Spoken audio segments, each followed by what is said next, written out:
Добар ден, почитувани. Ова е стартот на најновата телма амбуланта. Што внесуваме во телото кога земаме хормонска терапија? Природен или пак синтетски хормон? Денес жените користат естрогенски лепенки, креми и гелови, вагинален естроген, а тестостерон се применува и кај мажите и кај жените. Дали хормонските терапии се навистина безбедни? За правилната употреба на контрацептивните апчиња, фитоестрогените, но и препаратите што мажите ги бараат за подобро либидо и енергија. Разговараме со Минов Михаил, магистар по фармација. Останете на телма, а вклучете си со ваши прашања во програма.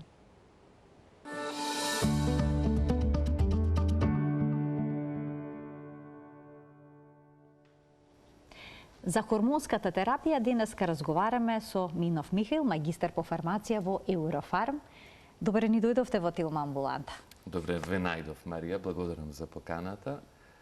Се надевам дека ќе успееме малце да објасниме на поедноставен јазик и за гледачите на телма амбуланта што се хормоните и што всушност се препаратите од групата на хормони кои што треба да се внесуваат во човековиот организам.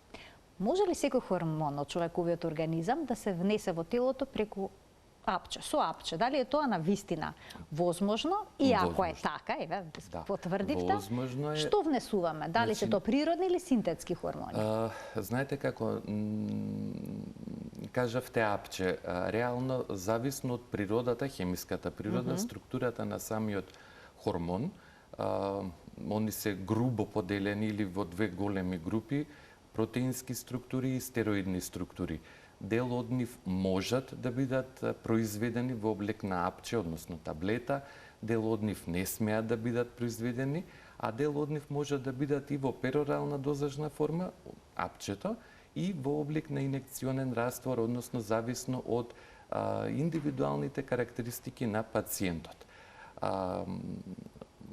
Како основна разлика е тоа што протеинските молекули, хормоните кои што се со протеинска структура, тука спаѓа инсулинот, например, тука спаѓа хормонот на раст, тука спаѓаат ред други протеински полипептидни молекули, не можат да се внесат, односно не смеат да се внесат перорално во облик на преку уста, во облик на таблета, капсула. Тие мора да одат по оној парентерален начин на апликација, интравенски, односно интрамускулно. За разлика од нив... Со боцкање? Секако со боцкање. За разлика од протеинските хормони, стероидните хормони, бидејќи структурата им е многу поразлична, хемиски они се, како да кажам, доволно агилни, за да можат да бидат произведени и во перорална форма, значи во облик на таблета, меѓутоа и во облик на парентерална дозажна форма, односно и во облик на инекционен раствор.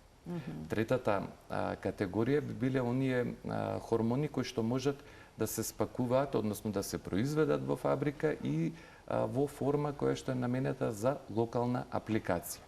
Повторно, хормоналната терапија е строго индивидуална, зависно од здравствената состојба на самиот пациент. Дали телото прави разлика?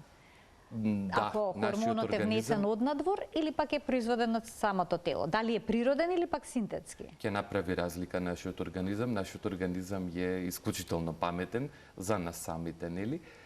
Нашиот организам ќе направи разлика првенствено гледано од фармацевско-хемиски аспект.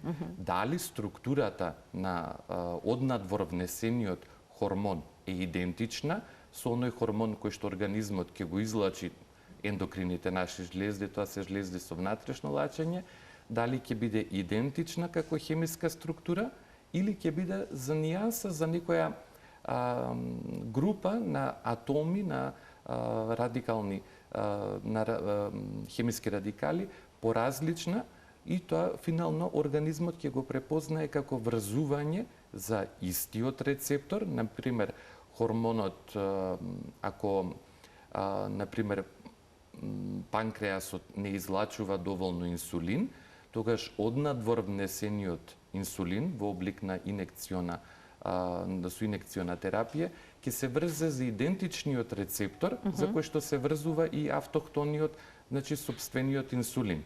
ефектот на однадвор внесениот хормон во случајов ќе биде идентичен со тој на сопствениот хормон. Она друга група, значи на хемиски слични, но не идентични, соединение подразбира слична структура, врзување за истиот, но и на други рецептори, со малку поинакви врски, така да ефектот може да биде сличен, но не идентичен. Понекогаш овие вториве, најчесто се тоа стероидните хормони, пројавуваат и сосема поинакви ефекти внесени во организмот. Се разликуваат ли хормонските терапии што се користат денес од оние што се применуваат, да речеме, пред 20 на години? Не само што се разликуваат, туку и се многу поразлични. Трендот во истражувањата, во фармацијата, во медицината, од секогаш бил првенствено во фокусот да е пациентот. Сите истражувања во последните 20-30 години покрај тоа што се насочени во насока на пронаоѓање на нови молекули кои што ќе дадат многу поголема ефикасност за пократко време. Меѓутоа, истражувањата во втората насока би биле креирање на молекули кои што ќе имаат исклучително висок безбедносен профил. Сите сме слушнале, знаеме дека секој еден лек има свои несакани ефекти. Новите генерации на лекови имаат подобар безбедносен профил, односно тие несакани ефекти, несакани дејства на лекот ќе бидат што е можно помалку. Како производители на лекови, фабриките мораат да наведат во внатрешното упатство на кутивчето лек кој што го подигнуваме од аптека, кои се несаканите ефекти. Истото тоа ливче било во опакувањето и пред 20 години, меѓутоа делот за несакани ефекти бил значително поголем. Сега, значи, модерните молекули и многу пати, верувам и гледачите веќе знаат, кога ќе се каже за конкретен лек дека е од понова генерација или од најнова генерација, всушност тоа значи дека е ефикасноста идентична како и тој првиот со кој што почнала таа група на соединенија, но најновата генерација подразбира значително подобар безбедносен профил. Повторно, фокусот е во пациентот. Значи помалку несакани ефекти. Да. Во таа насока се насочуваат дел од истражувањата во оние делови на истражување и развој на фармацевските компании. Жените во различни периоди од животот се случува да имаат потреба од внес на хормони полови. Да, од групата на сексуалните хормони, естрогените и прогестерон. Сега во какви форми се може да се најде естрогенската терапија покрај таблетарната? Знаете како менопаузата кај жените, односно андропаузата кај мажите, е нешто што е биолошки очекувано, нешто што е многу нормално и нешто кон кое што, како да кажам, самиот живот не носи во таа фаза од животот. Да, и менопаузата кај жените, андропаузата кај мажите се карактеризираат со бројни промени во организмот од аспект на физиологија. Конкретно, женскиот организам во свој 50-55 години не е идентичен со младата девојка на 15 години. Истото се случува и кај мажите. Едно е маж на возраст од 60 години, друго е на 17 години. Тоа е многу нормално. Значи да се менува организмот. Нормално е и намалувањето на секрецијата на сексуалните, на половите хормони и во женскиот и во машкиот организам. Интересен момент е што кај жените менопаузата е, како да кажам, побурна, многу убав збор, побурна и делува малку повеќе и на психата на жената. Поради тоа постои тренд на хормон заместителна терапија, која што е наменета за ублажување на тие симптоми на синдромот на менопаузата. Дали ќе бидат оние климактерични врукини, односно периоди на чувство, субјективно чувство на неверојатна жештина, дали ќе бидат урогениталните аспекти на менопаузата. Во прв ред тоа е атрофичниот вагинит, тука е и сувоста, вагиналната сувост, односно видоизменување на слузокожата интраутерино. Чести циститиси. Повторно од урогенитален аспект. Значи тоа се некои симптоми кои што се карактеристични за секоја жена индивидуално и ако еден конкретен препарат кај конкретна жена ги ублажува истите симптоми на менопауза, кај друга нема да делува така. Она што, ајде да кажам, како само медикација или нешто како кое што ние како фармацевти во аптеките секогаш претендираме е пред него што се започне со терапија со класичен лек кој што мора да биде напишан на лекарски рецепт од страна на лекар специјалист. Во случајот на менопауза тоа би бил гинеколог или ендокринолог, во зависност од сериозноста на тие симптомите во синдромот на менопаузата. Самата жена може да употребува вагиналети кои што се содржат со хиалуронска киселина во прв ред, која што е како активна субстанца многу популарна последниве десетина години, ја има во голем дел од производите наменети за антиејджинг, креми за лице. Индустријата ја развива и во облик на вагиналета за интраутерина, односно вагинална апликација. Треба да има истата таа вагиналета и млечна киселина за да обезбедиме ниска pH, бидејќи различна pH на слузокожата споредено со pH вредноста на кожата. И нешто што ваквата вагиналета самата жена може на своја рака да ја употреби. Без лекарски рецепт. Без лекарски рецепт. Хормоналните препарати, дали ќе бидат како вагинална крема, дали ќе биде како вагинална таблетка, вагиналета се вика тоа стручно, или ќе биде вагинален прстен, се сите тие производи кои што содржат хормони како активни субстанции мора да бидат препорачани од страна на гинеколог, односно ендокринолог. Предноста на овие хормонални интраутерини производи е во тоа што обезбедуваат најниска ефикасна доза на естрогени, односно прогестерон, кои што ќе делуваат локално на слузокожата на слузокожата внатре во вагината. Бидејќи слузокожата е многу поразлична во состав, структурно, споредено со кожата. И токму поради тоа оние вагинални креми кои што се наменети за употреба интраутерино, значи на вагиналната слузокожа, не смеат да се употребуваат на кожата. Значи не сме се употреба на други делови на кожата, како што е лицето. Како што е лицето, затоа што таа киселина, значи за естрадиолот да делува локално аплициран, вагиналната крема секогаш во пакувањето доаѓа и со свој собствен апликатор, значи со прсти не се нанесува внатре интраутерино, него со апликаторот се истиснува определено количество од вагиналната крема внатре во вагината. Вообичаено и вагиналетите и вагиналните креми се аплицираат навечер, или кога жената оди да спие, за да се минимизира движењето кое што може да доведе до, условно кажано, isfрлање на лекарството надвор од организмот. Значи споменавте дека има креми вагинални, гелови, креми за кожа има некои? Постојат и кои што содржат хормони? Кои што содржат хормони. Лепенки? Има и лепенки. Ги нема кај нас? Да.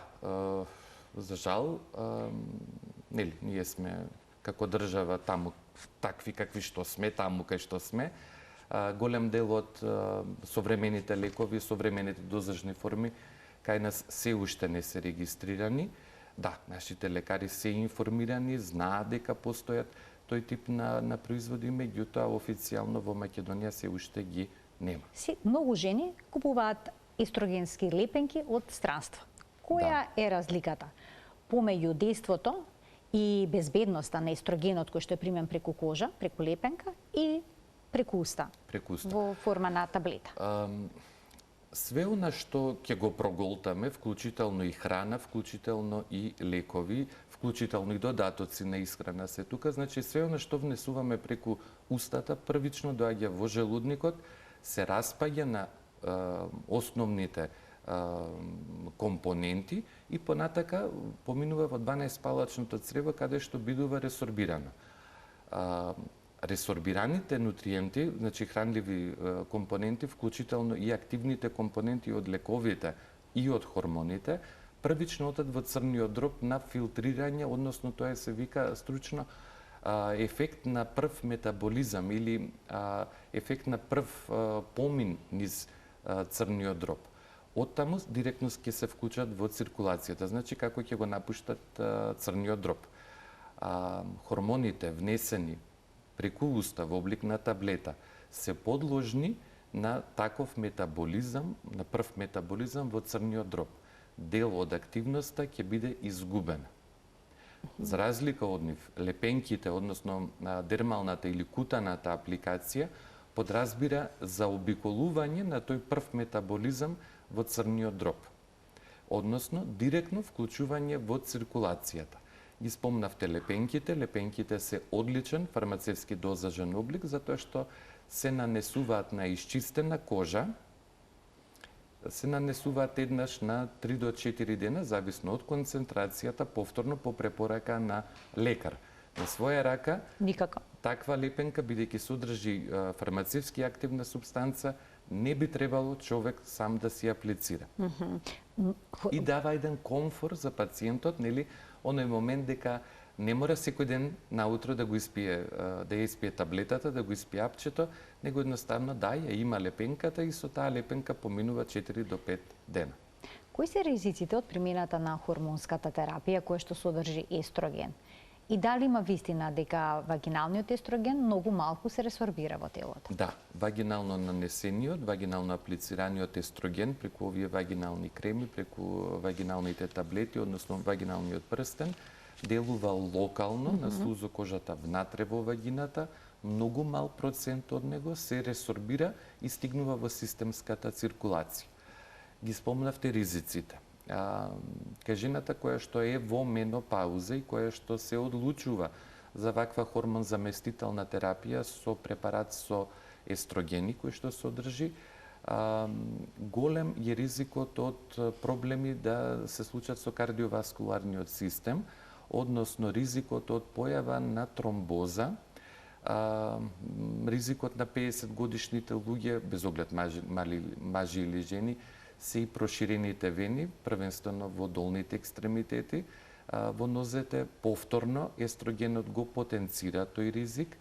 Кај жените е и ризикот од естроген зависни туморозни формации, особено од аспект на канцер на дојка.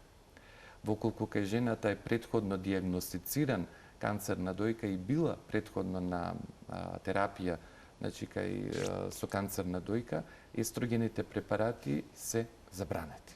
А што е со вагиналниот естроген? Бидејќи навистина има мала системска абсорбција, дали може да се користи кај жени кои што се оперирани од карцином на дојка? Повторно во консултација со, во овој случај би било онкологот, кој што ја води пациентката, кој што ја води незината терапија, која што е ординирана. Значи не е апсолутно без ризик таа терапија? Поради малата абсорбција? Никако не, бидејќи знаете, присуството предходно на било која форма на канцер го прави организмот многу почувствителен на било кој лек, вклучително и на хормоните кои што се исклучително потентни како активни субстанции. Се почесто се зборува и за користење тестостерон кај жените во период на менопауза. Во кој период е тоа оправдано? Односно, кога, во кој случај е оправдано? Последниве неколку години, тестостеронот... Кој што е машки хормон? Кој што е машки хормон, точно, и кој што го формира машкиот организам и му овозможува на младиот машки организам да прерасне во маж. Така, кај жените ќе доведе, кај жените кои што се во менопауза, аплициран на кожата ќе постигне антиејджинг ефект. Меѓутоа, формулацијата е таква да клетките на кожата се многу поразлични од колку клетките што ги имаме внатре во организмот. Голем е ризикот да дојде до пројавување на типично машки карактеристики кај жената која што употребува тестостерон. Да. Ќе се појави влакнетост, и не само што ќе почнат да растат многу повеќе влакна, него тие влакна ќе бидат типично машки, како брадата кај мажите, по цврсто влакно, по грубо влакно. И после веќе нели добиваме еден многу по лош ефект психички кај жената, што ли тоа ми се случува. Можно е, нели, бидејќи се нанесува на кожата, да се пројават и реакции на пречувствителност, реакции на иритација, реакции на воспалителни реакции, апсолутно. Треба да се мачка секогаш на различно место, доколку е препорачано да се употребува? Тестостеронот? Да. Во принцип, дермалната апликација, дали е тестостерон или естрогена крема, значи она оправдана или индицирана или одобрена апликација на тестостеронскиот, односно естрогениот препарат, вообичаено оди во пределот на надлактицата, се избегнува делот на лицето, вратот, делот на дланките, од многу, како да кажам, едноставна, тривијална причина, бидејќи отворениот дел, лицето, вратот, дланките, се постојано во контакт со надворешната средина. Колку и да ги чистиме, тие се сепак со слој од нечистотија од надвор, од воздухот првенствено, клетките, лојните клетки во пределот на лицето и вратот лачат многу повеќе лој, а всушност ние не сакаме толку многу лој да биде излачен, за да имаме убава целосна ресорбција на хормоналниот препарат од, пример, кремата со естроген или со тестостерон. Поради тоа пределот на надлактицата е можеби и најсоодветен за било кој човек. Секако, значи, за било кој препарат што се нанесува на кожа, без оглед дали е хормонски, дали е антибиотски или било што друго, кожата треба да биде добро измиена, со млака вода и сапун, со фротирна крпа не триеме, него тапкаме. Добро. Триењето со фротирна крпа знае да направи микроскопски пукнатини на кожата, кои што практично кажано се микроскопски отворени рани, микроорганизмите навлегуваат, имаме и ризик од инфекција тука и после нанесување на кремата, гелот, лосионот или било кој друг тип на дермален производ, се почекува минимум 10 минути за да се добие една убава ресорбција. После тоа се облекува ткаинина која што е памучна. Синтетска ткаинина не се препорачува, нити па се препорачува веднаш да се облече тканината после апликација на кремата. Со некои општи правила за било каков дермален производ. Ке ги вклучиме гледачите од овој момент. Почитувани, доколку имате прашање на оваа тема, слободно јавете се на телефонскиот број на телевизија Телма и ќе најдете начин да ја разрешите вашата дилема која што е поврзана пред се со сексуалните хормони и начинот на нивната примена. Ајде да проговориме и за мажите. Што се случува со тестостеронот кај нив со возраст? Кај нас, нели, тестостеронот нормално е, логично е, очекувано е, биолошки е да почне да опаѓа кога ќе навлеземе во оној период на машката менопауза, односно андропауза, стручно кажано. Некои студии велат дека таа започнува после 30-та година, други велат дека после 45-та година, меѓутоа, нели, ритмот на живот денеска е таков да буквално кај секој човек е индивидуално. Да, нивото на тестостеронот опаѓа, кај мажите исто како и кај жените ќе се јави чувство на замор, на немоќ, доаѓа до опаѓање на мускулната маса поради успорување на метаболизмот на протеините, доаѓа кај мажите, нели, имаме ние проблем со простатата, она хиперплазија на простатата, која што може да биде бенигна, но може и да малигнизира, така да и ние сме во некој ризик од тој период од животот. Вообичаено кога е, нели, кај помлади мажи, кога е повисоко нивото на тестостеронот, доаѓа до она типична тестостеронска келавост, која што ќе задржи мажот и во периодот на андропаузата, така да тој дел останува ист. А постои ли некоја форма на тестостерон што може се зема како заместителна терапија, исто како што се зема естрогенот кај жените? Да, постои со тоа што нели машкиот хормон е еден, тоа е тестостеронот, кој што во организмот се метаболизира во една хидрирана форма, дихидротестостерон, и кој што е оној кој што е активниот,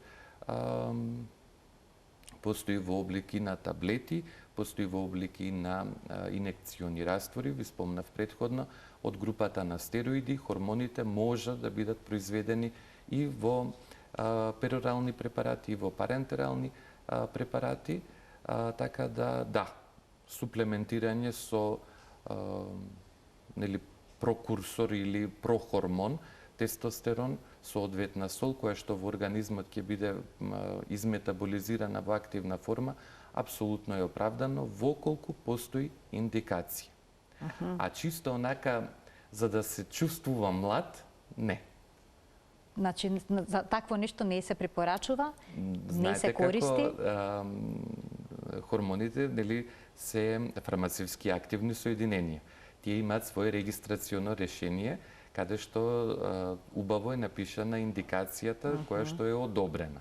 Off-label, да, може да се употребува, нели за одржување на силата и кај мажите, меѓутоа тоа е off-label, значи како да кажем неодобрена индикација. Така, имаме гледачи. Ќе ги вклучиме во програма. Добар ден. Добар ден. Повелете, во програма сте. Вака, имам ќерка на 43 години, има менопауза. Така. Сега 2 години или година и пол примаше хормони, прогестерон, естроген и рекоа дека се штетни и почна да применуваат на природна база. Така, фитоестрогени. Добро. Не знам сега како се викаше, феминност некако, не знам. Добро. Сигурно. И дали се штетни тие апчиња? Значи, сега ви интересира дали природните препарати, кои што се алтернатива на хормонската терапија, исто така би можеле да бидат штетни. Така ви благодарам за вклучувањето во програма. Овој сегмент со фитоестрогените ни е планиран детално да го разработиме, но еве, докторе, да преминеме таман. Одлично.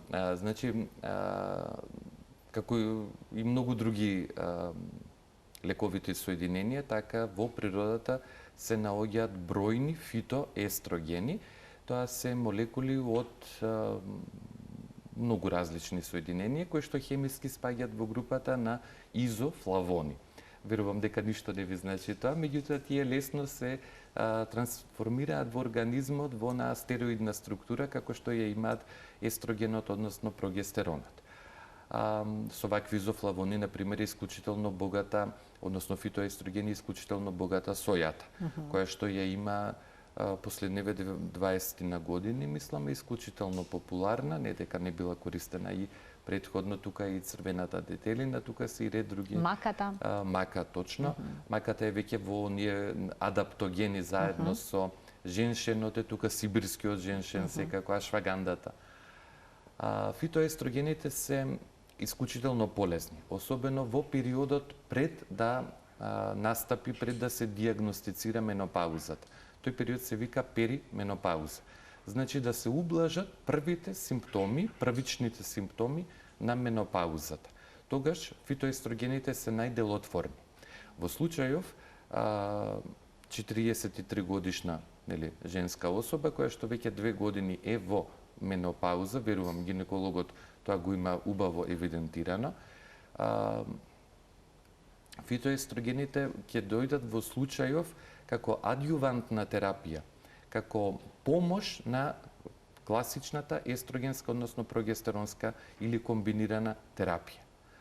Фитоестрогените, да, пожелно е, препорачливо е, меѓутоа мора во консултација со гинеколог да се нивелира дозата на естрогенот.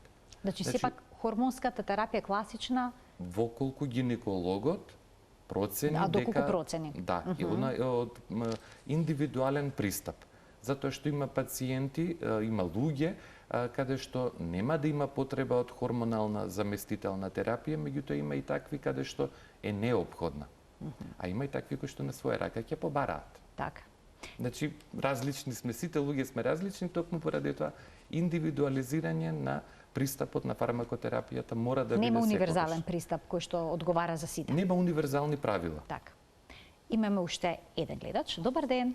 Односно уште два. Добар двајца. ден и голем поздрав од еден дедо доктор Климе од Струга, еден стар престар педијатар. Сакам да ја поздравам и водителката и колегата гостин. Доктор Матовски. Само ќе потсетам дека многу давно, тамо раните 60-ти години, имав еден професор по фармакологија, чија што реченица ја паметам, а ќе ја спомнам заради тоа што вие, колега, прекрасно рековте дека треба за гинеколошки проблем рецепт од гинеколог и така натаму да не должам. Но ние македонците сме одлични мајстори за барање дупки во закон, така да тоа често се дезавоира, се бараат некои странични ова она, а живееме во време на гугализација, па сега сиот народ стана и доктори, и правници, и интернисти и се што, и многумина не добиваат овде рецепт, па се купуваат некаде во странство, а тоа е ужасно опасно. Сега ќе ја повторам реченицата од мојот професор Никодиевич. Вие сте премлад, не верувам дека го знаете тој професор. Имаше една реченица: не се играјте со хормоните. Така ли? Така е. Така е, доктор Матовски, многу убава реченица. Многу и голем поздрав. Ви благодарам за Поздрав и до вас, вклучувањето доктор во Матовски. програма. Да не си играме не само со хормоните, со ниту еден лек. Многу пати, низ овие 23 години како што работам, злоупотребата на лековите, без оглед дали се антибиотици, дали се од групата на бензодиазепини, дали се хормони. Сите сакаме да си играме доктори и аптекари на своја рака. Злоупотребата ни е поприлично присутна во денешно време, особено. Така, и токму затоа правиме вакви емисии за да се крене свесноста. Секако за сето ова. промоцијата на јавното здравје добре дојдена. Мене лично, ако ме прашате, и многу повеќе треба да биде заради, нели, повторно центарот на медицината, на фармацијата е самиот пациент. Безбедносниот профил на лековите. Безбедноста, минимизирањето на ризикот од тие несакани ефекти кои што знаете кога човек на своја рака користи било каков лек. Вклучително и хормон, вклучително и полов хормон. Дали ќе мачкаат жените тестостерон или не знам, мажите на своја рака ќе се боцкаат со тестостерони за да, нели, ја задржат својата машкост. Понатака што ќе се случи во организмот, повторно ќе биде на товар на здравствениот систем, нели, тие грешки некој ќе мора да ги поправи. А све тргнало од тоа, ете, од некој личен хир. Сакам, едноставно. Не, онаму каде што треба и онолку колку што треба. Так. А докторот е тој кој што ќе процени, ќе диагностицира, а фармацевтот е тој кој што ќе го издаде лекот. Ќе вклучиме уште еден гледач. Добар ден. Ало, добар ден. Повелете во програмаста. Ака поздрав до вас и до гостинот, мислам дека он доаѓа од фармацијата, така? Така, Да. фармацевта. Вака, ја имам многу интересно прашање или тема. Јас користим 20 години хормони, Добре? а трансексуализмус М е F64.0, валда ви е познат тоа? М to F, Добра? трансексуализмус. Значи, F за транссексуализам конкретно користите терапија. 64.0. Добра. А господинот валјда знае која е таа F64.0. Добра. небитно.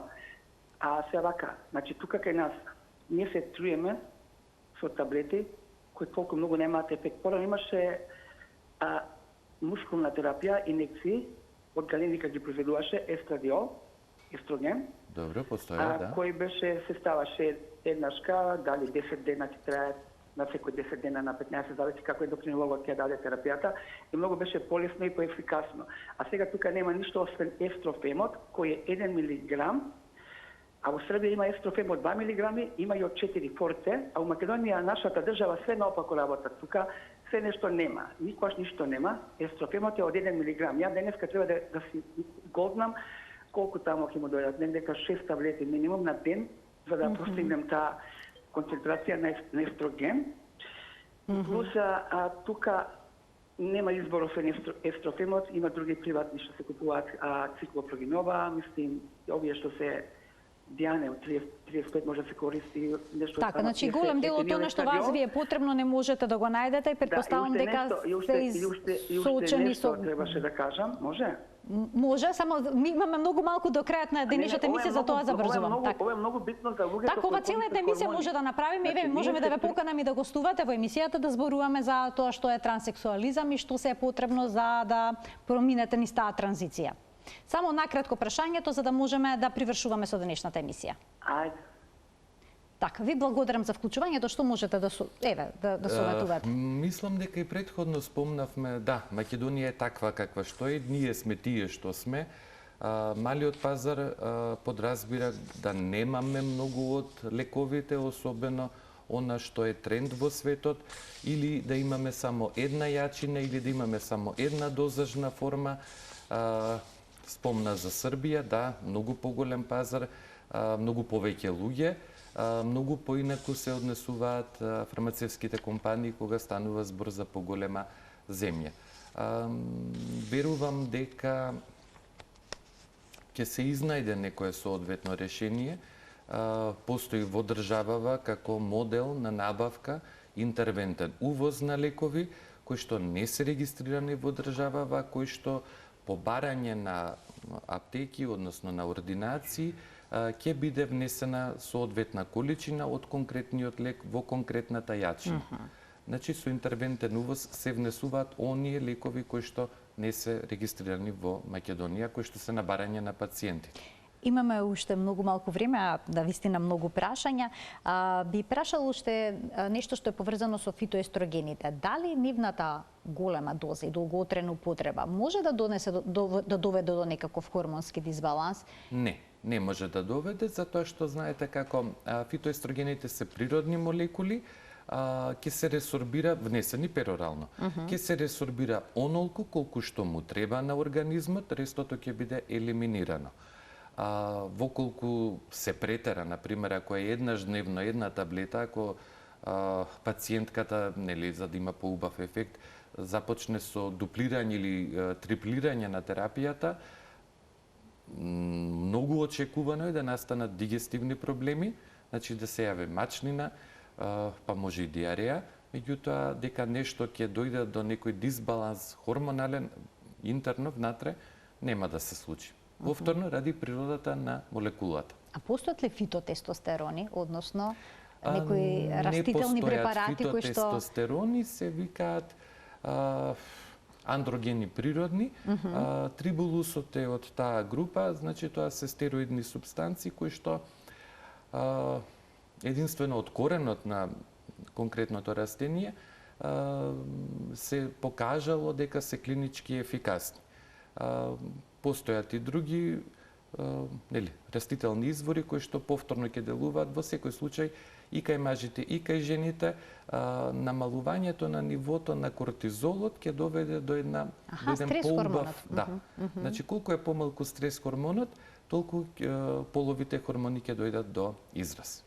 Мажите често пати во аптеките бараат некои природни препарати за зголемување на енергијата или бидото. Дали тие се навистина ефикасни и треба ли да внимаваат? На што да внимаваат? Мора да се внимава, бидејќи тој тип на препарати првенствено делуваат на вазодилатација. Значи на проширување на крвните садови во периферијата и тоа може да настане проблем со централниот крвоток.